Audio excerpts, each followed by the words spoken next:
গতকাল আপনাদেরকে ম্যাগনেট কিভাবে ফর্ম করে এগুলো দেখাচ্ছিলাম না, বিএইচ কার্ভ। তো আজকে আমরা মানে এনার্জি কনভার্সন ওয়ানের যে মেইন টপিকগুলো সেগুলোতে যাব। স্লাইডটা হচ্ছে কল্যাণ স্যারের। তো স্যারও আরেকটা সেকশনে স্যার কন্টিনিউ করবেন, তো সেম স্লাইড আমরা কন্টিনিউ করব, ঠিক আছে? তো আজকে হচ্ছে আমরা স্টার্ট করবো হচ্ছে ট্রান্সফরমার। তো ট্রান্সফরমারের এই লেকচারে আমরা এই বুলেট পয়েন্টগুলো আসলে আলোচনা করব। তার মধ্যে ফার্স্টটা থাকবে হচ্ছে ইন্ট্রোডাকশন ওয়ার্কিং প্রিন্সিপাল ট্রান্সফরমার, তারপর ট্রান্সফরমারের কনস্ট্রাকশন দেখব, তারপর টাইপস অফ ট্রান্সফরমার দেখব, তারপর ইএমএফ ইকুয়েশন আর ভোল্টেজ ট্রান্সফরমেশন রেশিও দেখব। এই জিনিসগুলো আমরা হচ্ছে ট্রান্সফরমার যে টোটাল সেকশনটা, এই সেকশনে আমরা এই জিনিসগুলো নিয়ে আলোচনা করব। তো দেখেন স্টার্ট করি। হ্যাঁ স্টার্ট আছে, সমস্যা নাই। তো দেখেন, তো ইন্ট্রোডাকশনে কি আমরা ট্রান্সফরমার বলতে যেটা দেখি মেইনলি হচ্ছে এই মানে আউটলুক যদি ইন্সপেকশন করি আমরা একটা ট্রান্সফরমারের, আমরা এই জিনিসটা দেখতে পারি। এটা আসলে কি, এটা ট্রান্সফরমারের বডি বলতে পারবো, কিন্তু ভিতরে হচ্ছে ওর আদার্স কম্পোনেন্ট গুলো আছে, মেকানিজম গুলো কোথায় ভিতরে হয়। এই যে বাইরে যে আউটার সারফেসের যে ডিজাইনটা, এইটাও কিন্তু অনেক কিছু মানে এইরকম হওয়ার কারণেও কিন্তু অনেক কিছু আছে। এমনি তো আর আপনার এইরকম ডিজাইনটা আসে নাই, ঠিক আছে? তো অন্যরকমও তো হইতে পারতো, কিন্তু অন্যরকম না হয় এইরকম কেন হয়, সবকিছু আমরা দেখবো। তো দেখেন ইন্ট্রোডাকশনে প্রথমে আমরা যদি জানতে চাই যে ট্রান্সফরমার কি, আমি আবার বলতেছি যে আপনারা যখন লিখবেন পরীক্ষায় তখন আপনারা যে কোনো কিছু যেভাবে বোঝেন এইভাবে লিখলেই হবে। কোনো নেসেসারি নাই যে হচ্ছে এখানে যা লেখা আছে আপনাকে তাই লিখতে হবে, ঠিক আছে? তো দেখেন কি বলা আছে, এই transformer is a static piece of apparatus. কেন এটা স্ট্যাটিক বলা হয়েছে? কারণ এটার মধ্যে কোনো মুভিং পার্টস কিন্তু নাই, মানে ফিজিক্যাল মুভিং পার্টস নাই। কিন্তু মুভিং কি মুভ করে সেটা আমরা দেখব, মুভ কিন্তু করে, যার জন্য এটা কিন্তু ইলেকট্রিক্যাল, হ্যাঁ শিওর, ইলেকট্রিক্যাল মেশিনের মধ্যে কিন্তু এটা পড়ানো হয়। তো দেখেন আর সেকেন্ড বুলেট পয়েন্টে কি আছে, transfer electric power in one circuit to another circuit without changing frequency. কয়টা জিনিস ঠিক থাকে ট্রান্সফরমারে, মনে আছে আপনাদের? ট্রান্সফরমার কি করে? ট্রান্সফরমার হচ্ছে ট্রান্সমিট করে। কি ট্রান্সমিট করে? পাওয়ার ট্রান্সমিট করে। পাওয়ার, এই দেখেন পাওয়ার হচ্ছে মানে আমার ট্রান্সফরমারে দুইটা পার্ট থাকে, একটা হচ্ছে প্রাইমারি উইন্ডিং আর একটা হচ্ছে সেকেন্ডারি উইন্ডিং। তো এইটা যদি আমার প্রাইমারি উইন্ডিং হয় আর এটা যদি আমার সেকেন্ডারি উইন্ডিং হয়, তো এইটাতে এই যে পাওয়ারটা কি থাকবে? সেম থাকবে, ইকুয়াল। তো পাওয়ার মানে কি? পি ইকুয়াল কি? ভিআই, ঠিক আছে? তো আমি বলতেছি এই পাওয়ারটা ট্রান্সমিট করবে এক সাইড থেকে আরেক সাইডে, হ্যাঁ। তো পি ইকুয়াল ভিআই, তার মানে পিটা আমার সেম থাকবে, পিটার কোনো চেঞ্জ হবে না। আচ্ছা, তারপর দেখি কি লেখা আছে, rise or lower raise or lower voltage in a circuit but with a corresponding কি decrease or increase in current। শুধুমাত্র এ চেঞ্জ করতে পারবে কোনটাকে? এই যে ভিটাকে কি করবে? আপওয়ার্ড করবে আর ডাউনওয়ার্ড করবে। তাহলে কি রেইজ করতে পারবে আর কি করতে পারবে? লোয়ার করতে পারবে। কি করতে পারবে? ভোল্টেজ। কিন্তু এইটা কিন্তু সেম। তাহলে এই লাস্টে কি বলা হয়েছে? Corresponding decrease or increase in current.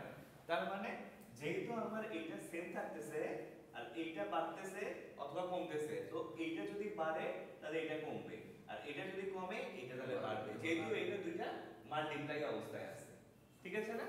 তো তাহলে ট্রান্সফরমার কি করে? আমার একটা জিনিস সেম রাখে, এটা হচ্ছে কি পাওয়ার, আর একটা জিনিস রাখে, সেটা কি? সেটা হচ্ছে ফ্রিকোয়েন্সি। আপনি শুধু এই জিনিস দুটো রাখবেন যে এই দুইটা জিনিসের কখনো চেঞ্জ ট্রান্সফরমার করতে পারে না, একটা পাওয়ার আর একটা হচ্ছে ফ্রিকোয়েন্সি।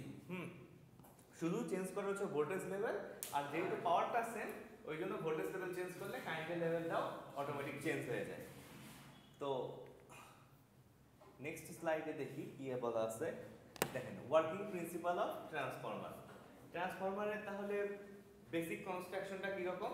একটা আপনার কি থাকবে? লেমিনেটেড কোর মানে কি? একটা ধরেন হাউজিং থাকবে, মানুষের তো একটা স্কেলেটন আছে, মানে একটা কি বলে বাংলা বলে যেটা কঙ্কাল আছে, তো ওইটার উপর স্ট্রাকচার করে তো হচ্ছে আপনার সবকিছু গঠন হয়েছে। তো এইটারও একটা স্ট্রাকচার বলতে পারেন আপনি। এই যে যেটা দেখতে পাচ্ছেন একটা কি এটা আসলে কোর, এটা চারকোনা দেখা গেল, এটার মধ্যে অনেকগুলো লেমিনেটেড শীট থাকে, এটা হয়তো আপনারা দেখে আসছেন। তো শীট থাকে, শীটের উপর হচ্ছে আমার উইন্ডিং গুলো পেঁচানো থাকে। হ্যাঁ, তো এই যে ধরেন আপনার আমরা বলতেছি এটার মধ্যে কিন্তু কোনো ফিজিক্যাল কানেকশন নাই, যার জন্য কিন্তু আমরা গত ক্লাসে ইন্ডাকশন প্রসেস নিয়ে আলোচনা করছি। ইন্ডাকশন মানে কি, একটার দ্বারা আরেকটা প্রভাবিত, কিন্তু এটার মধ্যে কোনো ফিজিক্যাল কানেকশন নাই। এখানে দেখেন, এই যে এখানে আপনার উইন্ডিং এ তার পেঁচানো আছে, প্রাইমারি উইন্ডিং এ, আর সেকেন্ডারি উইন্ডিং এ মানে তার পেঁচানো আছে। তো এইটার সাথে কি এটা কোনো কানেকশন আছে? এটা কিন্তু কানেকশন কেন নাই? কারণ এটা কিন্তু ইনসুলেটেড। আপনার যে হাউজিংটার মধ্যে এটা পেঁচানো থাকে, এটা কিন্তু ইনসুলেটেড, কিন্তু তারপরও এটার ভিতর দিয়ে কিছু কারেন্ট যায়। এটা কেন যায় এটাও আমরা পড়বো। এটা হচ্ছে এক ধরনের কি লস ট্রান্সফরমারে, কারণ আমরা আসলে চাই না যে এটার ভিতর দিয়ে কোনো রকম কারেন্ট যাক। তো দেখেন, আমি যখন এই পাশে একটা কয়েল প্রডিউস করতেছি, মানে কয়েল বাঁধছি, এখানে টার্ন কত, এখানের থেকে এটা কিন্তু বেশি আছে। তো প্রাইমারি থেকে সেকেন্ডারিতে কিন্তু বেশি আছে। ট্রান্সফরমারটা কিন্তু আমি উল্টা পাশটাও ইউজ করতে পারি। এইটাকে আমি প্রাইমারি হিসেবে ধরতে পারি, এটাকে কিন্তু আমি সেকেন্ডারি হিসেবে ধরতে পারি। কিন্তু এইখানে যে মানে পিকচারটা দেখতে পাচ্ছি, এইটার সাথে যদি আমি কথা বলি, তাহলে আমি দেখতেছি কি প্রাইমারিতে আমার টার্ন আছে কম, আর সেকেন্ডারিতে টার্ন আছে বেশি। তাহলে আমি প্রাইমারিতে কি দেব? আমার ইনপুট দেব প্রাইমারিতে। কি ইনপুট দেব? এখানে আমি একটা ভোল্টেজ অ্যাপ্লাই করব। সেই ভোল্টেজটা ধরেন হইতে পারে কত, 100 ভোল্ট। আমি যদি এখানে 100 ভোল্ট অ্যাপ্লাই করি, এটা অবশ্যই কি কি ভোল্টেজ হবে? এটা অবশ্যই এটা এসি ভোল্টেজ হবে, ঠিক আছে? কারণ আমরা বলতে আগের দিন ডিসি তে কাজ করে, মানে ট্রান্সফরমার কাজ করে না। কারণ কি? কারণ এখানে ম্যাগনেটিক ফিল্ড ক্রিয়েট হলেও চেঞ্জিং ম্যাগনেটিক ফিল্ড নাই, বুঝছেন? আমার কিন্তু চেঞ্জিং ম্যাগনেটিক ফিল্ড লাগবে। তো কারণ কি? কারণ হচ্ছে আমরা এই জিনিসটা গত ক্লাসে কিন্তু দেখছি, Faraday's law of electromagnetic induction. এখানে ফ্যারাডে কি করছে, আপনার একটা কয়েলের ভিতর দিয়ে একটা পার্মানেন্ট ম্যাগনেট মুভ করছে। মুভ করার পর কি হয়েছে, ওই ম্যাগনেটের মধ্যে আপনার হচ্ছে একটা ইমাজিনারি যে লাইন থাকে, মানে সেগুলো কি ম্যাগনেটিক ফিল্ড, এইরকম ফিল্ড আছে না, এই ফিল্ডগুলো তো স্থির। তো ও করছে কি, যখন এই ফিল্ডটাকে নাড়াচাড়া করছে, তখন কিন্তু এটা চেঞ্জিং ম্যাগনেটিক ফিল্ড হয়ে গেছে, মানে সময়ের সাথে এটার অবস্থান পরিবর্তন হয়ে গেছে। হওয়ার পর কি করছে, এই যে কয়েলটাকে ওই ফ্লাক্সগুলো কাট করার ফলে এখানে আমরা কি পাইছি, এই যে এখানে একটা কি বলা আছে, সেনসিটিভ অ্যামিটার। মানে এই অ্যামিটার খুবই অল্প পরিমাণ কারেন্ট মেজার করতে পারে, মানে এটা একটা গ্যালভানোমিটার বলতে পারেন আপনি। তো এই গ্যালভানোমিটারে আমরা দেখতে পাচ্ছি যে একটা ভোল্টেজ বা একটা কারেন্ট ওখানে জেনারেট হয়েছে। তো ওই রকম যখন আমি 100 ভোল্ট আমি সাপোজ ইলেকট্রিক্যাল মানে ভোল্টেজ আমি অ্যাপ্লাই করব, কোথায় অ্যাপ্লাই করব? প্রাইমারিতে। তখন এখানে একটা চেঞ্জিং ম্যাগনেটিক ফিল্ড তৈরি হবে, কারণ আমার এখানে কিন্তু মুভ করার প্রয়োজন নাই, কারণ সেই ফিল্ডটা নিজে নিজেই মুভ হচ্ছে সেকেন্ডে 50 বার করে। যখন মুভ হচ্ছে তখন ও করবে কি, সেকেন্ডারিটাকে কাট করবে। কাট করবে কতটুকু? দেখেন এইখানে যতটুকু, আসেন বসেন, এইখানে আপনার যতটুকু ফিল্ড আছে, এখানে কিন্তু ফিল্ড জেনারেট করবে, তার থেকে বেশি কয়েল যেহেতু এই পাশে পেঁচানো আছে, বেশি ভোল্টেজ এই সেকেন্ডারিতে ইনডিউসড হবে। যখন সেকেন্ডারিতে বেশি ইনডিউসড হবে, তখন কি হবে, এই ভোল্টেজ লেভেলটা হয়তো 100 থেকে 150 ভোল্টে হয়তো বা মানে উন্নীত হবে বলতে পারেন, হ্যাঁ, মানে রেইজ হবে, ঠিক আছে? তো ধরলাম সাপোজ এটা যদি আপনার হচ্ছে 1 কিলোওয়াট হয়ে থাকে, তাহলে এটা 1 কিলোওয়াটই থাকবে, কিন্তু ভোল্টেজ লেভেলটা উপরে উঠে যাবে, আবার কারেন্টের লেভেলটা কমে যাবে। তো দেখেন এই যে কথাগুলো বললাম, এই কথাগুলো এখন দেখেন এখানে লেখা আছে কিনা। Working principle of transformer, first bullet পয়েন্টে কি লেখা আছে? Basis of a transformer is mutual induction between two circuits linked by a common magnetic flux. এদের মধ্যে কোনো ফিজিক্যাল কানেকশন নাই, কিন্তু কি আছে, ম্যাগনেটিক ফ্লাক্স দ্বারা কানেক্টেড আছে। তারপর two inductive coils which are electrically separated but magnetically linked through a path of low reactance path shown in figure। এই যে low reactance path, যেটা দিয়ে হচ্ছে একটা হাউজিং করা থাকে। তারপর কি বলা আছে, the two coils possess high mutual inductance। এই মিউচুয়াল ইন্ডাকটেন্সের কারণেই আপনার হচ্ছে এই ভোল্টেজটা কিন্তু ইনডিউসড হয় আপনার কয়েলের মধ্যে। তারপর দেখেন, if one coil is connected to a source of alternating voltage, এই যে এটাকে আমি অল্টারনেটিং ভোল্টেজে কানেক্ট করলাম, It produce alternating flux in the core which linked with the other coil and induced voltage in that coil. তার মানে কি এইটা আদার কয়েলে ভোল্টেজ ইনডিউস করবে কিভাবে, এই যে অল্টারনেটিং ফ্লাক্স যে জেনারেট মানে এখানে জেনারেট হবে অল্টারনেটিং ভোল্টেজ অ্যাপ্লাই করার ফলে সেটা আপনার সেকেন্ডারিতে একটা ভোল্টেজ ইনডিউস করবে কিসের মাধ্যমে, according to Faraday's law of electromagnetic induction. বুঝতে পারছেন? দেখেন এইটা কিন্তু কমন কথা, দেখেন আপনারা চিন্তা করে দেখেন এটা এর যে ওয়ার্কিং প্রিন্সিপালটা এটা খুবই সিম্পল। কি সিম্পল? আমি প্রাইমারি কয়েলে একটা অল্টারনেটিং ভোল্টেজ অ্যাপ্লাই করব, তাহলে একটা অল্টারনেটিং ফ্লাক্স ক্রিয়েট করবে, যে ফ্লাক্সটা কি করবে, ফ্লাক্সটা সেকেন্ডারি উইন্ডিংকে কাট করে একটা ভোল্টেজ জেনারেট করবে কোথায়, সেকেন্ডারিতে। এইটা কিসের মাধ্যমে হচ্ছে, এটা Faraday's law of electromagnetic induction follow করে এটা হচ্ছে। এটাই হচ্ছে আপনার ট্রান্সফরমারের মানে হচ্ছে ওয়ার্কিং প্রিন্সিপাল। আর এটা মূলনীতি কি, এটা মূলনীতি হচ্ছে এটা পাওয়ার আর ফ্রিকোয়েন্সি এই দুইটা সেম রেখে কি করবে, ভোল্টেজ লেভেলটাকে চেঞ্জ করবে, যার ফলে অটোমেটিক্যালি আমার কারেন্টের লেভেলটা চেঞ্জ হয়ে যাবে। হ্যাঁ, তো এইটার পারপাসটা কি মনে আছে আপনাদের, কেন আমরা এটা করি? এটা দুইটা মেইন পারপাস আছে। একটা হচ্ছে আমাদের ইকুইপমেন্ট বিভিন্ন ভোল্টেজে অপারেট করে, এটা ভোল্টেজ মানে আমার ইকুইপমেন্টের জন্য সুইটেবল ভোল্টেজ করা। আরেকটা কি, আরেকটা হচ্ছে ট্রান্সমিশনে লস রিডিউস করা। ঠিক আছে, আমার মেইন পারপাস কিন্তু ট্রান্সমিশনের লস রিডিউস করা।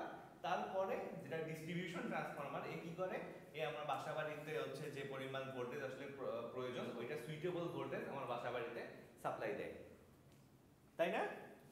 বলেন আপনাদের আরো কোনো পারপাস জানা আছে না? কারণ আপনারা তো হচ্ছে ডিরেক্ট আপনারা ইন্ডাস্ট্রির সাথে অনেকেই কানেক্টেড, আপনারাও হয়তো বা অনেক পারপাসে স্পেশাল পারপাসে ইউজ করতে পারবেন।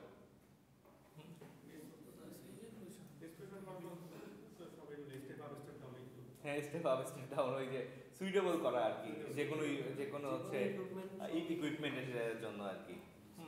এই তো, তাই না? আর কিছু না। আচ্ছা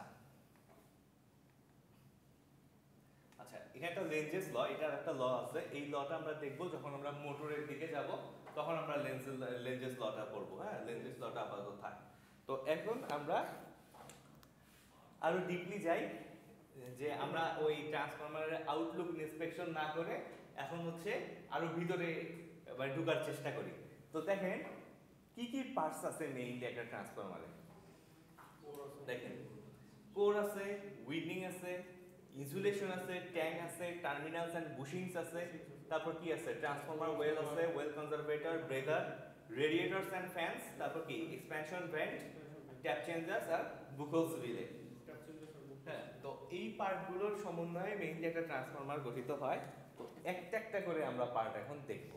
দেখেন কোর কি, কোর তো আপনারা দেখছেন, কোথায় দেখছেন, এই ফার্স্ট যে পিকচারটা দেখাইছি যেটার উপরে আমার কয়েল পেঁচানো ছিল সেটাই হচ্ছে কোর।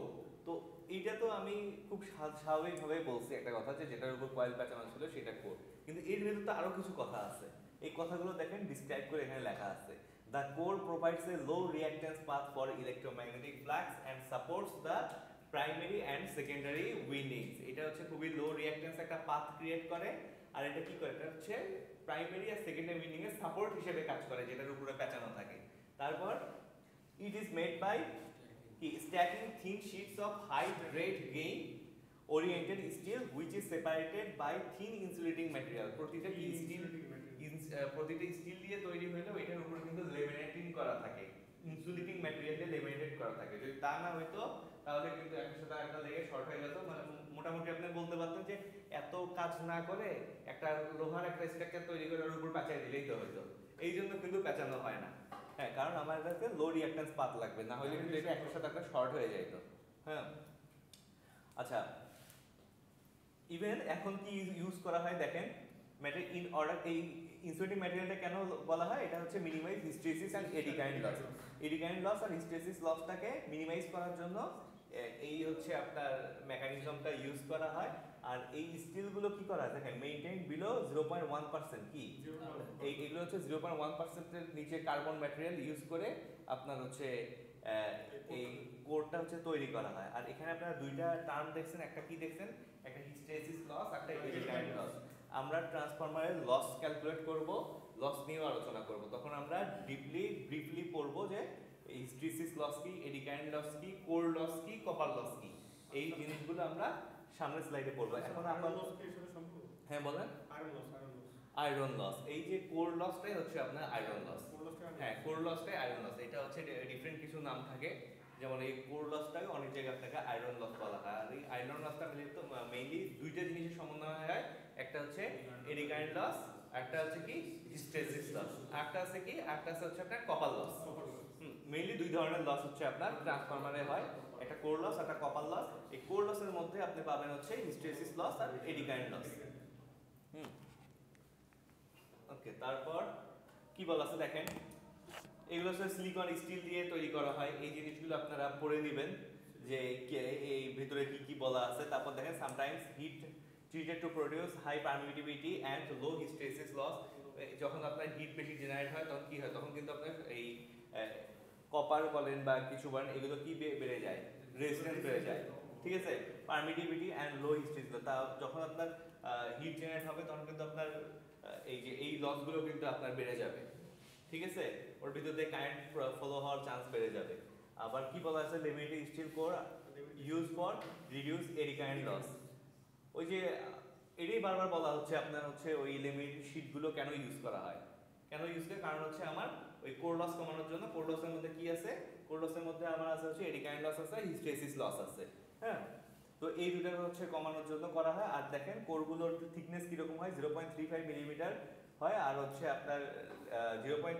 কিসের থিকনেস, এটা লেমিনেশনের থিকনেস হয় হচ্ছে আপনার 0.35 মিলিমিটার। আর হচ্ছে আপনার 0.5 মিলিমিটার লেমিনেশন থিকনেস হয় হচ্ছে 25 হাতের জন্য। ঠিক আছে, তো এটা কিন্তু ফ্রিকোয়েন্সি ডিপেন্ডেন্ট আপনার হচ্ছে এই যে হিস্টেরিসিস লসটা, যার জন্য এখানে কিন্তু ফ্রিকোয়েন্সির সাথে কিন্তু ওই থিকনেসের একটা রিলেশন আছে। মেইনলি আপনারা এটা জেনে রাখতে পারেন 0.35 মিলিমিটার হয় হচ্ছে আপনার লেমিনেশনটা 50 হাতের জন্য, মানে যেটা আমরা ইউজ করি সেটা আসলে 35 হয়, 0.35, আর 0.5 হয় হচ্ছে আপনার 25 হাতের জন্য। আচ্ছা, এই স্লাইড আমি আজকে আপলোড করে দেবো, তাহলে আপনারা দেখতে পারবেন। আর আপনার কি কোথায় গ্রুপে দেওয়া আছে? আচ্ছা দেখেন, আপনার পোর্টালে পাচ্ছেন না আপনারা? পোর্টাল তো অ্যাক্টিভ আছে, অ্যাক্টিভ আছে না? তো এখানে আপনারা দেখতে পাচ্ছেন না ক্লাস ম্যাটেরিয়ালে? ক্লাস ম্যাটেরিয়াল হ্যাঁ দেখা যাবে। আপনারা চেক করে দেখেন তো। আমি কিন্তু আপনাদের ক্লাস কন্টেন্ট আর হচ্ছে লেকচার 1 আপলোড করে দিয়েছি কিন্তু। দেখছেন? আচ্ছা আচ্ছা, ঠিক আছে। হ্যাঁ, আচ্ছা তাহলে আপনার ফ্রেন্ডের কাছ থেকে দেখে নিন। ঠিক আছে, আপনার হয়তো কোনো প্রবলেম হচ্ছে ফাইন্ডিংসে, এই জন্য। হ্যাঁ, প্রশ্ন কিরকম থাকবে? আচ্ছা শেষ করি এটা। আচ্ছা না, আচ্ছা ঠিক আছে, ওইটা নিয়ে আলোচনা হবে, ওইটা আপনাদের টেনশন করার কিছু নাই। আচ্ছা আগে শেষ করি, তারপর দেখেন, তারপর অনেকটা আপনারা নিজেরাও অনেকটা ধারণা করতে পারবেন, গেস করতে পারবেন যে কি কি কোশ্চেন হইতে পারে এখান থেকে। হ্যাঁ, তো দেখেন তারপর আছে উইন্ডিং। উইন্ডিং কি?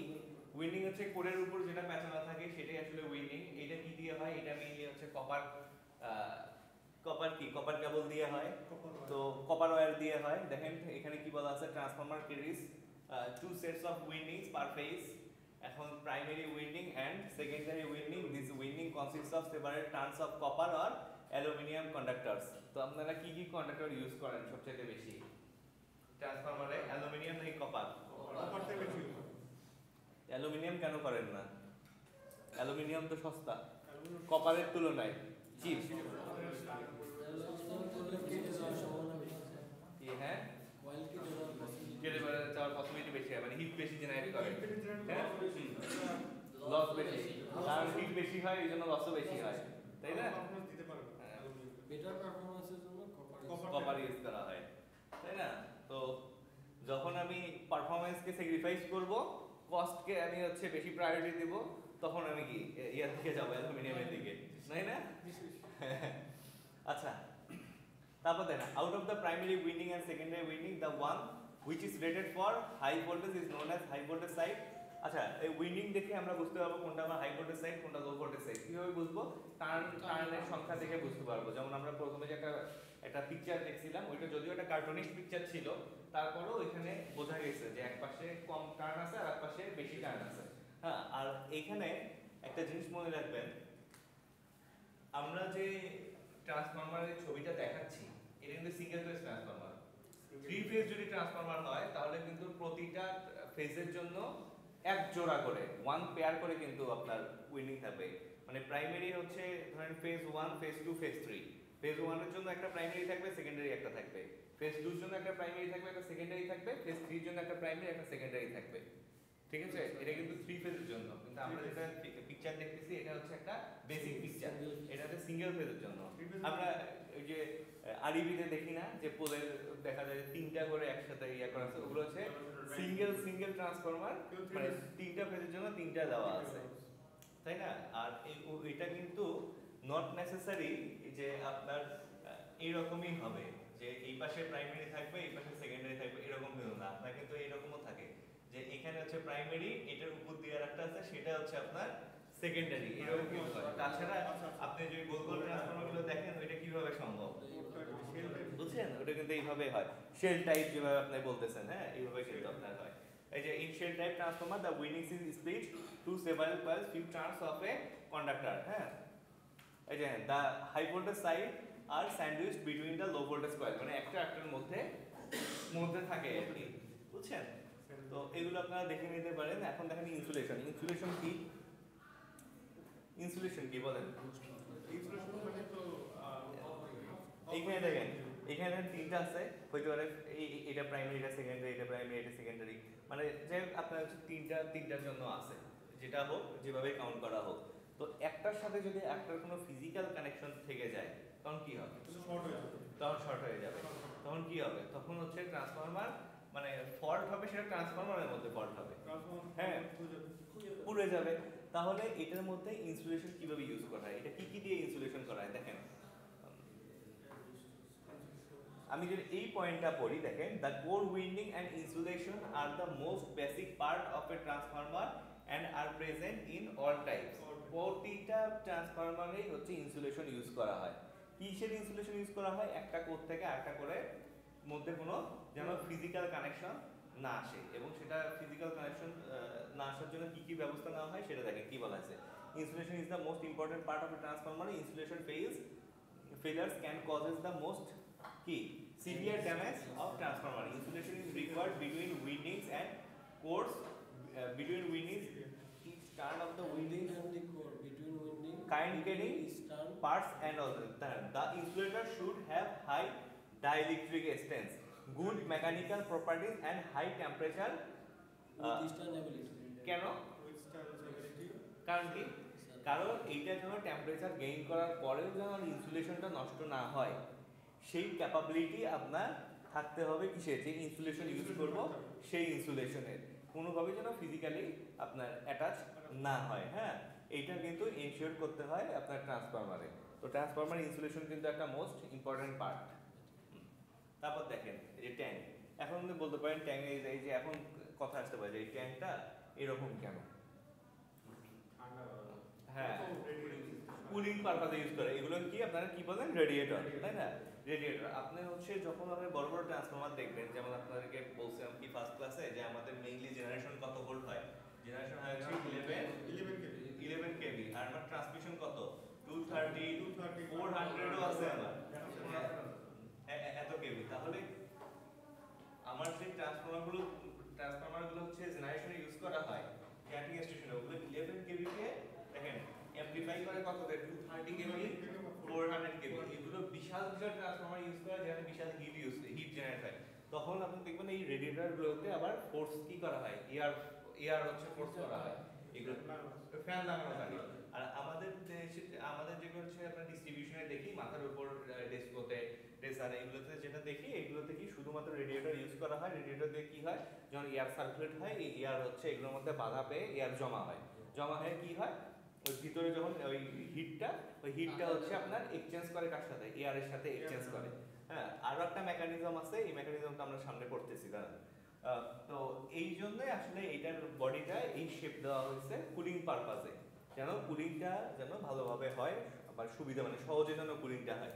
দেখবেন এই সব কথাগুলো এখানে লেখা আছে, আপনারা একবার করে পড়ে নিলে আরো ডিপলি জানতে পারবেন। দেখেন আমি তারপরে চলে যাচ্ছি এখন টার্মিনালস এন্ড বুশিং। এখন আমি যে ট্রান্সফরমারে কানেকশন দিব, ধরেন আমি প্রাইমারিতে কানেকশন দিব, সেকেন্ডারি থেকে আমি আউটপুট নেব, তো এইটা আমি কিভাবে আমি কানেক্ট করব, কোথায় আমি কানেক্ট করব? আমার তো একটা টার্মিনাল লাগবে, যে টার্মিনালে আমি কানেক্ট করব আর যে টার্মিনাল থেকে আমি আউটপুট নেব, আমার টার্মিনাল প্রয়োজন আছে। তো এই টার্মিনালটা কোথায় পাবো? টার্মিনালগুলো মেইনলি আমাদের যে ডিস্ট্রিবিউশন ট্রান্সফরমারগুলো থাকে এগুলোর উপরে থাকে। হ্যাঁ, আর সবচেয়ে ভালো কথা হচ্ছে আপনারা যদি ওইভাবে ফিজিক্যালি ট্রান্সফরমার কখনো দেখা না হয়, আপনাদের 901 নাম্বার রুম, 901 নাম্বার রুম আমাদের ল্যাবে কিন্তু ট্রান্সফরমার আছে। আপনারা ওখানে যে ধরে খুব সুন্দর করে আপনারা দেখতে পারবেন যে ট্রান্সফরমারটা কি রকম। ওইটা কিন্তু একদম খুবই একটা স্ট্যান্ডার্ড একটা ট্রান্সফরমার, সব কিছুই আছে, সব পার্টস আছে ওই ট্রান্সফরমারে। তো ওইখানে গিয়ে আপনারা হচ্ছে ফিজিক্যালি দেখতে পারেন, তাহলে আপনাদের প্র্যাকটিক্যাল নলেজটা আপনাদের ভালো হবে। হ্যাঁ, তো দেখেন এই যে এইগুলো দেখতেছেন না, এগুলো কিসের? এগুলো তো মেইনলি হয় সিরামিকের। সিরামিকের প্লেট দেওয়া থাকে, কি বলে আমরা যে বাংলা অনেক বই লেখা হয় চাকতি, চাকতি না কি বলে। হ্যাঁ, তো এগুলো ইউজ করার কারণ কি? এটা কারণ হলো ইনসুলেটর হিসেবে কাজ করে। ইনসুলেটর হিসেবে কাজ করে। কিসের সাথে ইনসুলেটর হিসেবে কাজ করে? আমি যে টার্মিনালে কানেক্ট করতেছি ওটা যেন বডির সাথে কোনোভাবে শর্ট না হয়, তাহলে কি হবে? বডিতে যখন লিকেজ কারেন্ট ফলো করবে, তো অনেক অ্যাক্সিডেন্টও হতে পারে। তো এইটার শেপ আবার এরকম কেন? আমরা তো একটা পাইলাম যে ট্রান্সফরমার দেখতে ওরকম কেন, ওই বডিটা ওরকম কেন পাইলাম, এটা কি? এরকম কারণ সাথে যখন ইলেকট্রনটা ফ্লো হয়, হ্যাঁ, এটা যদি শেপটাতে মানে পুরো গোল থাকে ফ্ল্যাট, হ্যাঁ, তাহলে এটা ছড়ায় যাবে। এটা কোনিক আকারে কাজ করে, কোন আকারে কাজ করে এরকম করে। বৃষ্টি যাইতে পারে, মানে হ্যাঁ। পানি করে। আচ্ছা, হ্যাঁ, তাহলে পানি পড়েও তো পানি দিয়েও তো আমার শর্ট হয়ে যেতে পারে, তাই না? এটা তো একটা পারপাস আছে। আবার কি আছে? আবার আপনি এই জিনিস কি শুধু ট্রান্সফরমারই আছে আর কোথাও নাই? বলে আছে, বলে আছে। তারপর যে আমাদের পাইলন গুলো ইউজ করা হয়, মানে যেটা ট্রান্সমিশনে অনেক লং ডিসটেন্স ট্রান্সমিশনে যেটা ইউজ করা হয়, সেখানে কতগুলো আছে? 11টা, 13টা, 15টা। তো অনেক বড়। হ্যাঁ, তো ওইখানে এতগুলো করেও কিন্তু আছে। কারণ কি? দেখবেন যে আরেকটা জিনিস দেখেন, আপনাদের ট্রান্সমিশনের যে ওয়্যারটা কেবলটা ইউজ করা হয়, ওইটা কি কোনো ইনসুলেশন আছে? কেন এটাতে ইনসুলেশন ইউজ করা হয় না? কেন ইউজ করা হয় না বলেন? আচ্ছা, কস্টলি একটা কথা বলছেন, কস্টলি। এখন কস্ট আপনি কার সাথে কম্পেয়ার করবেন? এটা কি লাইফ সেভিংস এর থেকে কস্টটা কি একটু বেশি, নাকি লাইফটা হচ্ছে বেশি? দেখেন এখানে যখন আপনার 230 কিলোভোল্ট 400 কিলোভোল্ট আপনার হচ্ছে ভোল্টেজ ওই ট্রান্সমিশন লাইনে থাকে, হ্যাঁ, এগুলোতে কিন্তু একটা ইফেক্ট দেখা যায়, বিশেষ করে হচ্ছে যখন হচ্ছে হিউমিডিটি বেশি থাকে বা বৃষ্টির সময়, এটাকে বলা হচ্ছে করোনা ইফেক্ট। করোনা ইফেক্ট নাম শুনতে তো আপনি? এই ইফেক্টটা কেন হয়? এই ইফেক্ট হয় হচ্ছে, ধরেন এটা যে কেবল, এই কেবলের পাশে যে বাতাসের আয়নগুলো আছে, ভোল্টেজেই আয়নাইজড হয়ে যায়, ঠিক আছে? মানে ওই বাতাসের মধ্যে দিয়ে আপনার বিদ্যুৎ ফ্লো হয়ে যায় এরকম। আবার দেখবেন যে কখনো যদি যে আইসোলেশন থাকে, আইসোলেটর থাকে, কিরকম? ধরেন এটা একটা কানেকশন পয়েন্ট, এটা একটা কানেকশন পয়েন্ট, এইটা থেকে এইটাতে হচ্ছে আপনার কানেকশন দেবে, দেখবেন এইটা নিয়ে যেতে, এইখানে যেতে এটার মধ্যে দিয়ে সার্জ এর মতো বিদ্যুৎ ফ্লো করা শুরু করছে। হ্যাঁ, হাই ভোল্টেজে। তো কেন হচ্ছে, কেন যাচ্ছে এখানে নিয়ে আসতে, এখান থেকে এখানে বিদ্যুৎ কেন ফ্লো করতেছে? বাতাস আয়নাইজড, বাতাসের মধ্যে দিয়ে বিদ্যুৎ আপনার প্রবাহিত হয়ে যাচ্ছে, বুঝছেন? তো এই হাই ভোল্টেজ যে কেবলগুলো, এটার অনেক সাইড পর্যন্ত আপনার হচ্ছে ওই মানে ইলেকট্রিক ফিল্ডের ওইটা হচ্ছে আপনার আয়নাইজ থাকে বা হচ্ছে ইলেকট্রিসিটি থাকে। এখন এগুলোতে যদি আপনি ইনসুলেশন করতে চান, তাহলে ক্যালকুলেশন করে দেখতে হবে এই 400 কেভির জন্য আর ওই ওয়েদারে কত ইঞ্চি আপনার হচ্ছে অনেক মোটা আপনার ওই ইনসুলেশন দিতে হবে। আর ওই মোটা ইনসুলেশন যদি আপনি দেন, তাহলে আপনার পাইলনের ক্যাপাসিটি কত বলতে হবে, বুঝছেন? তো এটা এত বেশি কস্টলি আর এত বেশি কমপ্লেক্স, যার জন্য এটা আপনার ইয়া করা হয় না। ইভেন ওই কাছাকাছি যদি যান ট্রান্সমিশনে, মাঝে মাঝে দেখবেন যে সাউন্ড করে, মানে হিসিং একটা সাউন্ড হয়। হ্যাঁ, এইগুলো ওই আয়নের শব্দ, কিন্তু হিসিং সাউন্ড হয়, যে ওই বাতাসের পাশে আয়নগুলো আয়োনাইজড হয়ে যায়, এইরকম কিন্তু আপনার সাউন্ডগুলো হচ্ছে ক্রিয়েট করে, যার জন্য কিন্তু ইউজ করা হয় না। আপনি ইউজ করা হয় কোনটা? ডিস্ট্রিবিউশনে ইউজ করা হয়, যেটা হচ্ছে মানে 440 ভোল্ট, এইটাতে আপনার ইউজ করা হয়। ইভেন ওইটাতে ইনসুলেশন নাই, আপনার ইয়াতে ইনসুলেশন আছে, যেটা হচ্ছে ডিস্ট্রিবিউশন। আর ডিস্ট্রিবিউশনটা দেখা যায় বাসা বাড়ি পাশ দিয়ে যায়, ওইটার একটা সেফটি ইস্যু থাকে। আর ওইটাতে তো আমার ইনসুলেশন কাজ করবে, ওইটাতে তো প্রবলেম নেই। এই জন্য কিন্তু ইউজ করা হয়, মানে ট্রান্সমিশন ইউজ করা হয় নাকি আপনার ইনসুলেশন। আর এইখানে এই বুশিং এর ক্ষেত্রে ট্রান্সফরমারে দেখবেন দুই রকম বুশিং। আপনার হচ্ছে যদি 3 ফেজ হয়, 3টাতে ছোট 3টাতে বড়। কেন এটা হচ্ছে? হ্যাঁ, যেটা হচ্ছে আপনার হাই ভোল্টেজ সাইড, সেটাতে আমার বুশিং কি বেশি থাকতেছে, আর আপনার বুশিং কম থাকতেছে কোনটা? লো ভোল্টেজ সাইডে। কিসের জন্য? ওই যে আপনার যেমনটা বলতেছিলাম, ওই ট্রান্সমিশন লাইনের হচ্ছে আপনার ওই ইনসুলেশনের ব্যাপারটা ঠিক ওই রকমই, যেটা হচ্ছে ভোল্টেজ বেশি সেটাতে বেশি দেওয়া থাকে, যেটাতে কম সেটা কম দেওয়া থাকে। আর একটা জিনিস ধরেন, আপনি ওই ট্রান্সফরমারের নিচে দাঁড়ায় আছেন, উপরে তো আপনি দেখতে পাচ্ছেন না, যে বুশিং গুলো দেখতে পাচ্ছেন না, কিন্তু আপনি কেবলের কানেকশন দেখতে পাচ্ছেন। হ্যাঁ, যে আপনার কেবল হচ্ছে ইন্টার করছে, আবার কেবল হচ্ছে বের হয়ে গেছে। বের হয়েছে মানে আপনি দেখতেছেন যে তিনটা 6টা তার লাগানো আছে। তো কোন তিনটা ইনপুট, কোন তিনটা আউটপুট, বা কোন তিনটা হাই ভোল্টেজ, কোন তিনটা লো ভোল্টেজ আপনি বলতে পারবেন? বলতে পারবেন। কিভাবে পারবেন জানেন? হ্যাঁ, হাই সাইডে যেমন এইচসি সাইডে 3টা কানেকশন দেওয়া থাকে, আমরা এসডি সাইডে 4টা। হ্যাঁ, না এডি সাইডে 4টা না, আপনি তিনটে বের হবে। নিউট্রাল তো আলাদা, নিউট্রাল আলাদা থাকবে। হ্যাঁ, তো আপনি উপর থেকে বুশিং থেকে বললেন যে কোনটা আমার হাই ভোল্টেজ সাইড, কোনটা লো ভোল্টেজ সাইড, কিন্তু কেবল থেকে কি বলতে পারবেন? কি বলতে কিভাবে বলবেন বলেন তো? কেবলের সাইজ। আচ্ছা, হাই ভোল্টেজ লো ভোল্টেজ বলেন, কি হাই ভোল্টেজ কি হবে?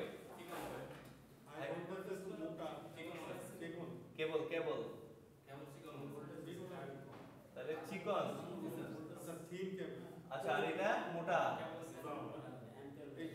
হ্যাঁ, তাহলে বল কোনটা? হাই ভোল্টেজে কি হবে? কেবল হাই ভোল্টেজে কেবলটা চিকন, আর লো ভোল্টেজে কেবলটা মোটা। দেখবেন মেইনলি যেটা আমাদের ডিস্ট্রিবিউশন ট্রান্সফরমার, এইটাতে যেগুলো ঢুকে এগুলো চিকন থাকে, আর বের হয় যেগুলো সেগুলো মোটা থাকে। কারণ কি? কারণ এটা আমার হাই ভোল্টেজ, এখানে আমার কারেন্ট কম। আমি তো মেইনলি এই যে কেবল থিক নাকি কেবল হচ্ছে থিন, এটা কিসের উপর আমার ডিপেন্ড করবে? এটা কারেন্ট ক্যাপাসিটির উপর। কারণ আমরা যে ফিউজ ইউজ করি বাসায় আমাদের, আগে যেমন, এখন তো আমরা এমসিবি ইউজ করি, আগে কি ছিল? ফিউজ ছিল, ঠিক আছে, ওয়্যার্ড ফিউজ ছিল। সে ফিউজে ধরেন আমার হচ্ছে ধরেন যে 440 ভোল্ট বা 220 দিই, 220, হ্যাঁ 220 ভোল্টে আমি যদি ওই যে ফ্লেক্সিবল যে কেবলগুলো, ওর যদি একটা চিকন তার দেই, তাতে কি আমি 220 পাবো না? 220 ভোল্ট পাবো। 220 পাবো। দেখা যাবে কি, যতক্ষণ পর্যন্ত আমি হয়তো 2-3টা এলইডি বাল্ব বা ফ্যান চালাচ্ছি, কোনো প্রবলেম হচ্ছে না আমার। আমি হয়তো একটা মাইক্রোওয়েভ ওভেন বা কিছু একটা অন করা মাত্র কি হবে? আমার এই ফিউজটা পুড়ে যাবে। তাই এটা কেন পুড়লো? এটা কারেন্টের জন্য পুড়ছে। ভোল্টেজ কিন্তু ঠিকই আছে আমার, কারেন্টের জন্য। তো হাই ভোল্টেজ সাইডে আমার তো চিকন কেবল দিলেও চলবে, প্রবলেম নাই। তো এটা ক্যাপাসিটিটা ওইভাবেই দেওয়া হয়, চিকন মানে কত চিকন সেটা ক্যালকুলেট করে দেখে আর কি, তারপরেই দেয় থিকনেস। হ্যাঁ, তো দেখেন এই যে এটা কিন্তু একটা খুব মোস্ট ইম্পর্টেন্ট একটা জিনিস। আপনারা ল্যাবে গেলে এই ট্রান্সফরমার ওয়েলটা কি, মানে কোথায় থাকে, এগুলো গ্রেড কি, ওই ট্রান্সফরমার ওয়েল কিন্তু এগুলো অবশ্যই আসেন বসেন। এগুলো কিন্তু আপনার নর্মাল ওয়েল না, এটা ট্রান্সফরমারের জন্য আলাদাভাবে ম্যানুফ্যাকচার করা। এগুলো ড্রামে পাওয়া যায়। এগুলো অবশ্যই বাংলাদেশি না, এগুলো ইন্ডিয়ান আছে, রাশিয়ান আছে, জার্মান আছে। তো হ্যাঁ, তো এই জিনিসগুলো রেটিং কীরকম বা কি কি লেভেল করা থাকে, এই জিনিসগুলো কিন্তু আপনারা ল্যাবে দেখতে পারবেন। ল্যাবে কিন্তু ট্রান্সফরমার ওয়েলের কন্টেইনার আছে, ঠিক আছে, আপনারা দেখে নিন, তাহলে ভালোভাবে বুঝতে পারবেন। তো এই ওয়েল দেওয়ারও পারপাস কয়েকটা আছে, তার মধ্যে কিন্তু একটা পারপাস হচ্ছে ইনসুলেশন। ইনসুলেশন একটা আপনি কোরের উপর দিচ্ছেন, কি একটা ফিজিক্যাল ইনসুলেশন দিচ্ছেন। এখন ইন্টারনালি যদি আবার আপনার ওই ইনসুলেশন ব্রেক করে যেন একটার সাথে একটা শর্ট না হয়, সেই জন্য কিন্তু ট্রান্সফরমার ওয়েলটা ইউজ করা হয়। এটা কিন্তু ফুল ইনসুলেটেড ওয়েল, এটার ভিতর দিয়ে কিন্তু আপনি পানি ইউজ করতে পারতেন। পানি ইউজ করলে কি হবে? পানি ইউজ করলে শর্ট হয়ে যাবে। হ্যাঁ, এটা করা যাবে না, যার জন্য কি আছে, ওয়েল আছে। আবার দেখেন ওয়েলগুলো আরেকটা পারপাসে ইউজ হয়, সেটা কি কুলিং পারপাসে ইউজ হয়। আর এই ওয়েলের ফ্ল্যাশ পয়েন্ট জানেন? ফ্ল্যাশ পয়েন্ট দেখেন 310 ডিগ্রি সেলসিয়াস, ঠিক আছে। এগুলো কিন্তু সহজে আপনার কি হবে না, বার্ন হবে না বা এগুলোতে ফ্লাশ হবে না, মানে আগুন জ্বলবে না। তো দেখেন যদি আপনার কোরগুলো যখন গরম হয় তখন কি হয়, ওই নিচের ওয়েলগুলো আস্তে আস্তে উপরের দিকে ওঠে। উপরের দিকে ওঠে কেন? কারণ হচ্ছে নিচের গরম ওয়েলগুলো উপরের দিকে উঠে আবার কি উপরেরগুলো নিচে যায়, এইভাবে সার্কুলেট হয়। আর এয়ারটা হচ্ছে আপনার বডিতে লাগার ফলে এই এয়ারের মধ্যে আসলে এই ওয়েল থেকে এয়ারে হিটটা ট্রান্সফার হয়। বুঝতে পারছেন? এইটাই হচ্ছে এটার মেকানিজম। তারপর হচ্ছে ওয়েল কনজারভেটর। এই জিনিসটা তো দেখছেন, এইটা একটা কি কনজারভেটর, মানে কি এটা একটা ট্যাঙ্ক। এই ট্যাঙ্কের ভিতর কি থাকে? এই ট্যাঙ্কের ভিতর ওয়েল থাকে। এই ওয়েলগুলো কোথায় যায়, কার সাথে কানেক্টেড? এই ওয়েলগুলো হচ্ছে ট্রান্সফরমার ট্যাঙ্কের সাথে কানেক্টেড। এখন দেখেন আপনি যখন পানিকে হিট দিবেন এটা কি হবে? বেড়ে যাবে। আবার ঠান্ডা হলে আবার কি হবে? সংকোচন হবে, তাহলে কমে যাবে। এখন আমার তো সবসময় মোটামুটি ট্যাঙ্কটা ফুল রাখতে হবে। যখন আমি যদি ফুল রাখি বা সবগুলো কোর যদি ডুবাই রাখি কার মধ্যে, ওয়েলের মধ্যে, এখন সাপোজ যদি আমার হিটটা তো বেড়ে যাবেই, আবার হিটটা আবার কমতে পারে। ধরেন আমার সকাল মানে সানলাইটে দুপুরবেলা হচ্ছে অনেক বেশি আপনার কি গরম হয়ে গেছে, তাপমাত্রা বেড়ে গেছে, আপনার তেল হচ্ছে আপনার বেড়ে গেছে, মানে লেভেল উপরে উঠে গেছে। আবার কিছুক্ষণ পরে দেখা যাচ্ছে যে বৃষ্টি হয়ে ঠান্ডা হয়ে গেছে, তখন আবার নেমে গেছে। তো এই যে আপনার ডিফারেন্সটা, এই ডিফারেন্সের কারণে যেন ওয়েলটা যেন কখনোই আপনার যে কোরগুলো যেন ফাঁকা না হয়ে যায়, সবসময় যেন ডুবানো থাকে, এইটা ইনশিওর করার জন্য হচ্ছে এখানে একটা কনজারভেটর ইউজ করা হয়। যখন আসলে তেল মানে বেড়ে যায়, মানে যখন প্রসারিত হয়, তখন এইখান থেকে লেভেলটা আসলে উপরে ওঠে, আবার এখান থেকে আবার কমে। এই জন্য এটা আসলে ব্যাকআপ হিসেবে আপনার রাখা হয়। বুঝতে পারছেন? তো আরেকটা দেখেন, এরপর দেখেন ব্রেদার। এই যে ব্রেদারটা কোথায় ইউজ করা হয়? ব্রেদারটা হচ্ছে কনজারভেটর যে ট্যাঙ্ক থাকে, ওই ট্যাঙ্কের সাথে আসলে ব্রেদারটা লাগানো থাকে। এখন আমি যে বলছি কমে যায় বেড়ে যায়, এখন আপনি যে আমরা যে স্ট্র দিয়ে যে আমরা ধরেন জুস খাই বা কিছু খাই, তো এইটার স্ট্রয়ের যদি আমরা উপরে যদি ভ্যাকুয়াম করে দেই, আটকায় থাকবে, তো ও তো নিচে নামবে না। তো এটা কি করতে হবে? ওটা এয়ার ডেলিভারি হওয়ার চান্স দিতে হবে। তো এই এয়ারটা ডেলিভারি হবে কোন পাশে? যখন বাড়বে তখন কিভাবে বেরবে? এটা তো হচ্ছে ভ্যাকুয়াম করা। অবশ্যই আপনার এয়ার আছে বা কিছু দিয়ে তো ভর্তি আছে, এয়ারটাকে বের করে দিতে হবে। আবার যখন নিচে নামবে তখন কি হবে? তখন এয়ার ওখানে ইনলেট করাইতে হবে। ইনলেট করানোর জন্য কি করা হয়? এই ব্রেদারটা ইউজ করা হয়। এটা দিয়ে আপনার বের হয়ে যায় আবার এয়ার, আবার ওইটা দিয়ে ভিতরে ঢোকে কখন? যখন ঠান্ডা হয়ে যায়, কুলিং হয়ে যায়, কুল হয় তখন। তো এইখানে একটা জিনিস আছে, মজার জিনিস দেখবেন এই জায়গায় আপনারা এই ল্যাবে গেলে দেখতে পারবেন যে এখানে সিলিকা জেল চেনেন তো আপনারা? Silica gel. তো এই ব্রেদারের মাথায় সিলিকা জেল ইউজ করা হয়। এটা আমরা দেখা যায় যেমন কিছু ইমার্জেন্সি জিনিস বা কিছু হচ্ছে ইকুইপমেন্ট সংরক্ষণ করার জন্য, যেমন মেডিকেল ইকুইপমেন্ট, হ্যাঁ ওষুধের প্যাকেটে থাকে, যেন হচ্ছে কি আমাদের পোর্ট থেকে কোনো ম্যাটেরিয়াল থাকে। তারপর দেখা যায় আমরা আমাদের ক্যামেরা বা কিছু এগুলো যখন ব্যাগে রাখি তখন কি করি? তখন সিলিকা জেল দিয়ে রাখি যাতে করে ওর ভিতরে ময়েশ্চার না পড়ে। হ্যাঁ, তো এই যে এইটা যে ফাংশনটা, যখন কনজারভেটর ট্যাঙ্ক থেকে তেল বাড়তেছে কমতেছে, এটা তো কন্টিনিউয়াস একটা প্রসেস। তো এইটা যখন বাতাস ভিতরে ঢুকবে, বাতাসের সাথে কি ঢুকবে? হিউমিডিটি ঢুকবে, ময়েশ্চার ঢুকবে।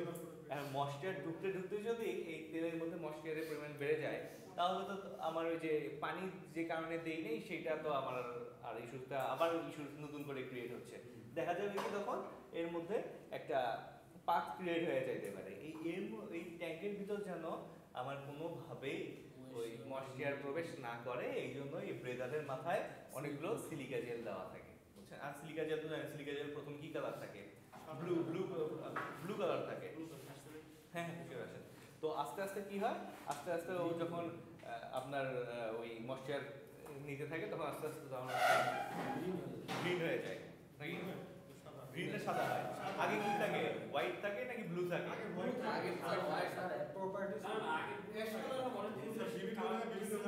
আচ্ছা, হোয়াইটও দেখছেন, ব্লু দেখছেন।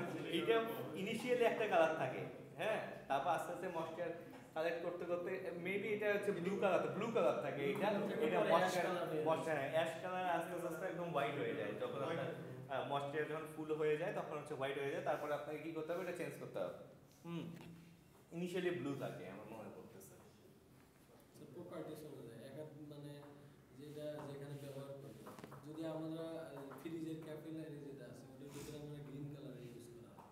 ওটা তাহলে এগুলো তাহলে তো আরো স্পেশাল কোনো পারপাসে হয়তো বা স্পেশাল ওইটার হয়তো বা ক্যাপাসিটি আরো বেশি আরো বেশি। হ্যাঁ ওইটার হয়তো বা আপনার ওই ইয়ার ক্যাপাসিটি বেশি আপনার ওই আমাদের স্যার moisture ট্রান্সফরমারে যেটা আছে এখানে সেটা কি কালার? এইটা তো আপনার হচ্ছে বলা যাবে না কারণ কি এটা তো অনেক দিন থেকে আছে এখন এটা ইনিশিয়ালি কি Initial কন্ডিশনে colour ছিল সেটা তো বলতে পারতেছি না হয়তো এটা ম্যানুয়ালটা দেখলে বোঝা যাবে যে কি কালার ছিল তবে এখন যেটা আছে দেখবেন যে কিছু কিছু হচ্ছে pink colour white colour mixed আছে তাহলে হয়তো বা এটা হইতে পারে ব্লু কালার ছিল আস্তে আস্তে এটা হোয়াইটের দিকে যাচ্ছে এরকম হইতে পারে আর একটা জিনিস কি আর এইটা তো হচ্ছে ফাংশনাল না ফাংশনাল মানে ফাংশনাল ভাবে ইউজ করতে পারবেন কিন্তু এটা তো হচ্ছে একটা প্রোটোটাইপ হিসেবে রাখা আছে এটা তো আপনার কানেকশন দেওয়া নেই তো এটা তো ইউজ হয় না তারপরও আস্তে আস্তে ময়শ্চার তো এটাতে এফেক্ট করবে তো দেখেন এই যে রেডিয়েটর আর ফ্যানস এটা কি করা হয় রেডিয়েটর আর ফ্যানসের কথা আপনারা নিজেরাই বলছেন এটা যে যেমন বলছিলাম বড় ট্রান্সফরমারগুলোতে কি করা হয় এই যে ফ্যান দিয়ে হচ্ছে ফোর্স এয়ার পাস করানো হয় যাতে করে আপনার কুলিংটা হচ্ছে দ্রুত হয় কারণ এগুলো তো হচ্ছে অনেক হিউজ কোয়ান্টিটির হিট জেনারেট করে এটাই হচ্ছে আপনার রেডিয়েটরের মধ্যে ফ্যান কি করা হয় ফোর্স করে এয়ার ডেলিভার করা হয় আবার কিছু কিছু ট্রান্সফরমার আছে কি জানেন এয়ার ফোর্স ওয়েল ন্যাচারাল মানে হ্যাঁ ওয়েলটা ভিতরে দেওয়া থাকে ন্যাচারালি কুল হয় আর এয়ারটা কি করা হয় ওইটাতে ফোর্স করা হয় আবার কিছু আছে ওয়েল ফোর্স এয়ার ফোর্স মানে ওইটাতে পাম্প দিয়ে ওইটার ভিতরে আপনার ওয়েল পাস করানো হয় ঠিক আছে যে ওই নিজেই ওই যে নিচে গরম হবে আস্তে আস্তে উপরে উঠবে ওই সুযোগটা না দিয়ে ওকে বাহির থেকে হচ্ছে পাম্প দিয়ে আপনার ওয়েল ডেলিভার করা হয় দেখা যায় কি রকম যে একটা দিয়ে ইনলেট করানো হচ্ছে একটা দিয়ে বের করে কোনো একটা কুলিং একটা পারপাসের মধ্যে দিয়ে নিয়ে এসে আবার ওইটাকে আপনার ট্রান্সফরমারের ভিতরে পুশ করানো হচ্ছে ওইটার হয়তো হিট জেনারেশন আরো বেশি হয় এটা তারপর দেখেন এক্সপানশন ভেন্ট কি এটার সাথে আপনাদের কোনো আইডিয়া আছে এক্সপানশন ভেন্ট কিন্তু আমরা অনেক জায়গায় ইউজ করি এক্সপানশন ভালভ বলি হ্যাঁ গ্যাসের প্রধান কি করে দেখেন তো ওইটা বলা আছে নাকি ইমার্জেন্সি এক্সিট স্যার দেখেন আপনাদের আমরা যে বাসায় যে প্রেসার কুকার ইউজ করি এটাতে কিন্তু অনেক প্রেসার জেনারেট হয় তো এটা কিন্তু অ্যাক্সিডেন্টও হয় আমরা তো বা ব্লাস্ট হয় কেন ব্লাস্ট হয় ব্লক হয়ে যায় যদি ব্লক হয়ে যায় হ্যাঁ তো ব্লক হলে কি হবে প্রেসারটা রিলিজ করতে পারে না তখন কিন্তু হয় কিন্তু যদি আপনি ভালো ব্র্যান্ডের সব ব্র্যান্ডই থাকে তো কতগুলো ফাংশনাল থাকে কতগুলো ফাংশনাল থাকে না দেখবেন আপনার ছোট্ট একটা ভেন্ট আছে একটা এক্সট্রা এইটার কাজ কি এটা হচ্ছে একটা লেভেল আছে যে এই প্রেসার ম্যাটেরিয়ালটা ওই ম্যাটেরিয়ালটা ওই প্রেসার পর্যন্ত নিতে পারবে ওর বেশি হলে কি হবে এটা ব্লাস্ট হবে ব্লাস্ট না হয়ে ওই পোরশনটা ব্লাস্ট হবে ওই পোরশনটা ব্লাস্ট হয়ে বা ওই পোরশনটা রিলিজ হয়ে যায় অটোমেটিক রিলিজ হয়ে গ্যাসটা বাইরে বের করে দেবে এটা হচ্ছে আপনার ধরেন একদম লাস্ট সেফটি যে একটা বাস্ট হয়ে যাচ্ছে বা ব্লাস্ট হয়ে যাচ্ছে ওইটা থেকে বাঁচানোর জন্য এইটুকু তো দেখেন যখন আপনার ওই যে যদি আপনার যে ব্রেদার বা এক্সপানশন ব্রেদার বা এগুলো যদি আপনার ফাংশনাল না হয় বা হঠাৎ করে অনেক বেশি আপনার গ্যাস জেনারেট হয়ে গেছে কোথায় ট্রান্সফরমারের মধ্যে জেনারেট হয়ে আপনার অনেক বেশি হিট বা হচ্ছে ভিতরে ভ্যাকুয়াম ক্রিয়েট হয়ে মানে অনেক বেশি প্রেসার জেনারেট হয়ে গেছে তখন কি হবে তখন একটা এক্সপ্যানশন ভেন্ট আছে এই ভেন্টটা মানে রিলিজ হয়ে যাবে অটোমেটিক্যালি রিলিজ হয়ে তখন ধরেন আপনার ওই যে এক্সট্রা যে প্রেসারটা ছিল এই প্রেসারটা রিলিজ হয়ে যাওয়ার পর ধরেন একটা বড়সড় একটা ব্লাস্ট হওয়া থেকে আপনার ট্রান্সফরমারকে বাঁচাবে আসেন বসুন এইটা তারপরে যে ট্যাপ চেঞ্জার্স এটা একটা ইম্পর্টেন্ট প্যারামিটার ইম্পর্টেন্ট টার্ম কিন্তু বা হচ্ছে ইম্পর্টেন্ট ফাংশন ট্যাপ চেঞ্জার্স এইটার সাথে আপনারা পরিচিত আছেন বলেন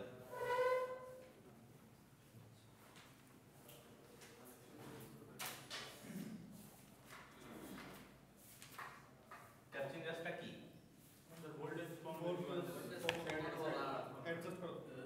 হ্যাঁ অ্যাডজাস্ট করা কিরকম ধরেন আমার এটা একটা আমার কি ট্রান্সফরমার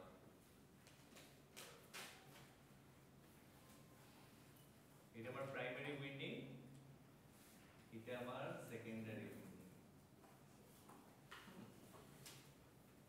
তো এইখানে আমি হচ্ছে 50 ভোল্ট দিছি, এই পাশে আমি হচ্ছে কত 75 ভোল্ট পাচ্ছি। ঠিক আছে,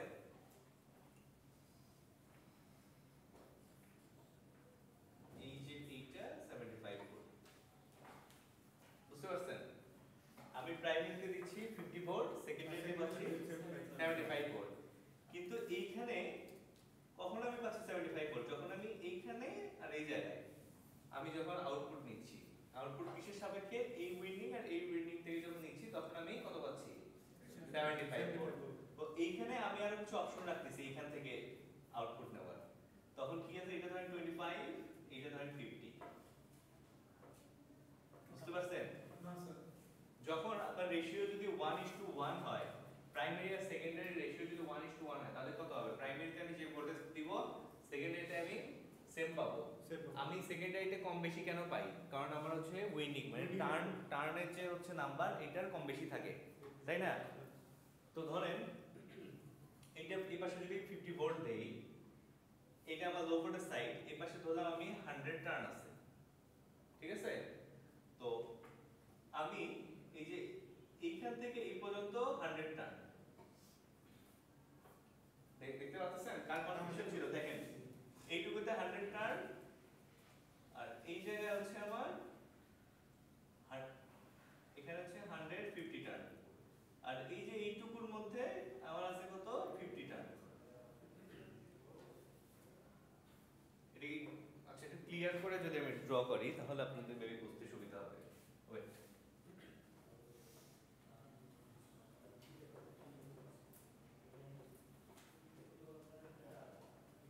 ট্যাপ চেঞ্জিং মেইনলি আপনি একটা ট্রান্সফরমার থেকে আপনি হচ্ছে ভ্যারাইটিস রকম আউটপুট পাবেন। এটা হচ্ছে আপনার tap changer.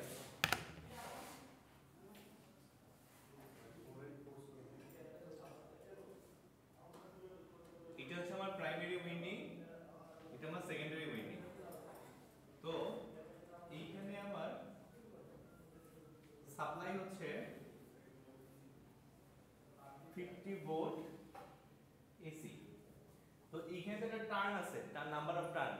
Suppose number of টার্নকে যদি আমি n দ্বারা ডিনোট করি, আমি বললাম এটা 100, মানে 100টা টার্ন আছে আমার এখানে। বুঝতে পারছেন? আর সেকেন্ডারিটা আছে আমার হচ্ছে, এখানে তো দেখে বোঝা যাচ্ছে যে টার্ন বেশি আছে, তাই না? আমি বললাম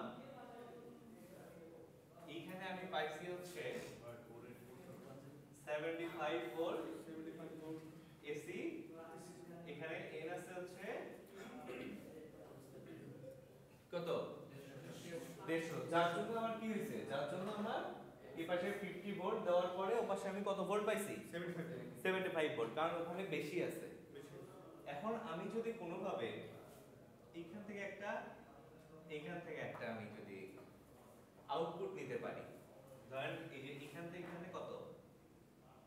এখানে ধরলাম 50, n = 50, আর এই যে এটা এখানে হচ্ছে আমার n = 100। বুঝতে পারছেন? আমার এখানে টার্ন আছে টোটাল 150টা, কিন্তু 150টা টার্নের মাঝখান থেকে আমি আবার ওইখানে কানেকশন বের করে নিয়ে আসছি। কত নিয়ে আসছি? একটা নিয়ে আসছি 50 টার্নে গিয়ে, আরেকটা নিয়ে আসছি 100 টার্নে গিয়ে। তো যখন আমি 100 টার্নে নিয়ে আসবো তখন কি হবে? তখন এইটার রেশিও আর এইটার রেশিও সেম না, কারণ এই পাশে 100 টার্ন আছে, এখানেও 100 টার্ন। তো এই স্পেসের মধ্যে আমি যতটুকু ভোল্টেজ দিব, ওই পাশে আমি কি পাবো? সেম ভোল্টেজ পাবো। ঠিক আছে? যখন আমি কম নিচ্ছি তখন কি পাবো? তখন ওই পাশে আমি কম পাবো। তখন এখানে কত পাবো? এখানে 25 ভোল্ট পাবো, এখানে 50 ভোল্ট পাবো, আর এখানে 75 ভোল্ট পাবো। ঠিক আছে? তো আমার ধরেন একটা ট্রান্সফরমার, আমার ইকুইপমেন্টে দুইটা আমার হচ্ছে ডিফারেন্ট ভোল্টেজের প্রয়োজন। আমি কি দুইটা ডিফারেন্ট ট্রান্সফরমার ইউজ করব?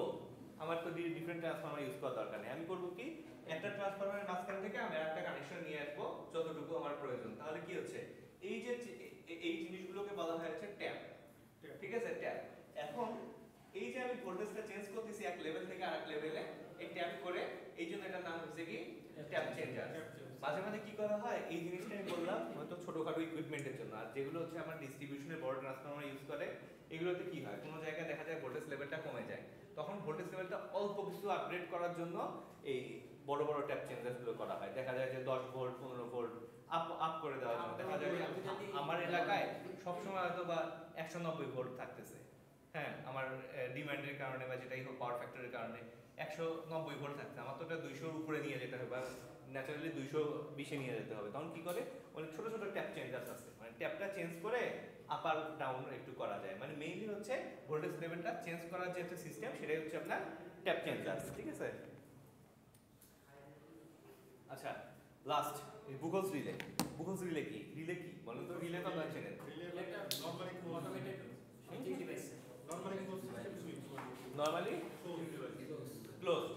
আচ্ছা রিলে হচ্ছে মেইনলি রিলে যদি আমি বলি, যদি আমি সার্কিট ব্রেকারের কথা চিন্তা করি, আমরা যে বাসায় এনসিবি ইউজ করি এটা কি, এটা তো হচ্ছে নরমালি নিজে নিজেই অপারেট করে তাই না, মানে হচ্ছে কি এটা হচ্ছে একটা ভেতরে হয়তো একটা পাত থাকে, কয়েলের একটা হচ্ছে আপনার পাত থাকে, এই পাতটা কি করে একটা হিট সেন্স করে ওই যে ধরেন আপনার বেঁকে যায় বা সোজা হয় এই মানে মেকানিক্যাল ফাংশন ইউজ করে অন অফ হয়। কিন্তু আমি যদি বড় বড় ইয়ার কথা চিন্তা করি সার্কিট ব্রেকার যেগুলো হচ্ছে আপনার ওই ট্রান্সফরমারে ইউজ করা হয় বা হচ্ছে জেনারেশন ডিস্ট্রিবিউশনে সাবস্টেশনে ইউজ করা হয়, এগুলো দেখবেন অনেক সাউন্ড করে এবং অনেক জোরে সাউন্ড করে, বা বিভিন্ন ফাংশনাল রিলে আছে যে সার্কিট ব্রেক আছে, সার্কিট ব্রেকারগুলো করে কি প্রথমে হচ্ছে সেন্স করে, ফল্টটা সেন্স করে, আর এই ফল্ট সেন্স করার জন্য ব্যবহার করা হয় হচ্ছে আপনার রিলে।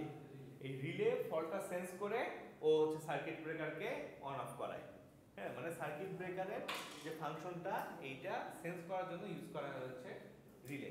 তো এইখানে ট্রান্সফরমারে ইউজ করা হচ্ছে একটা ভিন্ন রকম রিলে, এটার নাম হচ্ছে আপনার বুকলস রিলে। এটা হচ্ছে মেইনলি অ্যাকচুয়ালি হচ্ছে গ্যাস সেন্সিটিভ রিলে। এ করে কি যখন আপনার ট্রান্সফরমারে কোনো ফল্ট হবে, ফল্ট কই হবে ট্রান্সফরমারের বাইরে তো ফল্ট হওয়ার কিছু নাই, ট্যাঙ্কের ভিতর হবে। ট্যাঙ্কের ভিতর হওয়ার পর কি হবে, ট্যাঙ্কের ভিতর হওয়ার পর ওয়েলের মধ্যে একটা বার্ন হবে বা হিট জেনারেট করবে, হিট জেনারেট করার ফলে কি হবে একটা হচ্ছে আপনার গ্যাস জেনারেট হবে, ওই গ্যাসটা সেন্স করতে পারবে হচ্ছে এই রিলে, এটার নাম হচ্ছে কি বুকলস রিলে। এ সেন্স করে করবে কি তখন যে সার্কিট ব্রেকার আছে আপনার ওই ট্রান্সফরমারের সাথে বা ওই সিস্টেমের সাথে ওই সার্কিট ব্রেকারকে ও ট্রিপ করাবে, বুঝতে পারছেন? তো এইটা কিভাবে ট্রিট করাবে, এই কিন্তু কোনো কারেন্ট বা ফল্ট কিছু কিন্তু মেজার করবে না, এ সেন্স করবে কি গ্যাস, কোন গ্যাস ট্রান্সফরমারের ভিতরের গ্যাস, যেটা হচ্ছে আপনার ওই ওয়েল থেকে জেনারেট হয়। কিভাবে জেনারেট হয়, যখন আপনার হিট বেশি হবে ফল্ট হইলে বা বার্নিং হবে, বার্ন হওয়ার ফলে একটা গ্যাস আসবে, ওই গ্যাসটাকে সেন্স করবে বুকলস রিলে, তারপরে কি হবে ও বুকলস রিলে বলে দিবে কাকে, সার্কিট ব্রেকারকে বলবে যে এরকম কোনো একটা কিছু সেন্স করা হয়েছে তুমি ট্রিপ করো। এটা কিভাবে বলবে, ও মানে এই রিলেটা হয়তো অ্যাক্টিভ হইলে ওর ভেতর সার্কিট ব্রেকারের ভেতর একটা কারেন্ট ফ্লো করবে, কারেন্ট ফ্লো করলে সার্কিট ব্রেকার ট্রিপ করবে, এটাই হচ্ছে এটার ফাংশন। মেইনলি এটা হিট বা কিছু কোনো কিছু সেন্স করে না, এটা সেন্স করে গ্যাস। হ্যাঁ বলেন। না না না তেলের লেভেল কমে গেলে সেন্স করবে না, এটা তো হচ্ছে লেভেল এটা শুধুমাত্র আপনার গ্যাস মানে সেন্স করবে, তেলের লেভেল কমে গেলে গ্যাস সেন্স করবে না। না না এই যে এখানে হ্যাঁ এখানে আপনি একটা কথা বলছেন, মানে গ্যাস মানে কি, গ্যাস আপনি যেটা বলছেন এই যে গ্যাস এটা এয়ার না, গ্যাস মানে এয়ার না। এখানে যখন আপনার বার্ন হয় আপনার কি বিভিন্ন রকম গ্যাস উৎপন্ন হবে ওখানে, তার মধ্যে কি হবে হয়তো হিলিয়াম থাকবে, আর্গন থাকবে বা আরো কিছু গ্যাস আপনার ওখানে জেনারেট হতে পারে। এটা এভাবে এটা হচ্ছে গ্যাস সেন্সর, মানে সেন্সরও আছে গ্যাস সেন্সর।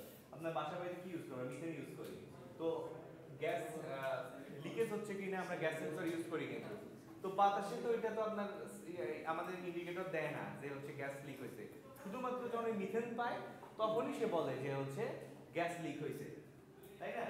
তো আপনি যেটা বলতেছেন যে ওই ওয়েল নেমে গেলে তো ওখানে গ্যাস থাকতেছে, ওইখানে তার মানে এই না যে হচ্ছে ওই আইডেন্টিফাইড কিছু গ্যাস থাকতেছে, হ্যাঁ তো আইডেন্টিফাইড কিছু গ্যাস যেগুলো আর কি ওই ওয়েলের মধ্যে বার্ন হইলে কিছু গ্যাস হচ্ছে নির্গত হয়, ওই গ্যাসগুলো সেন্স করতে পারে, বুঝতে পারছেন? এটা এয়ার না।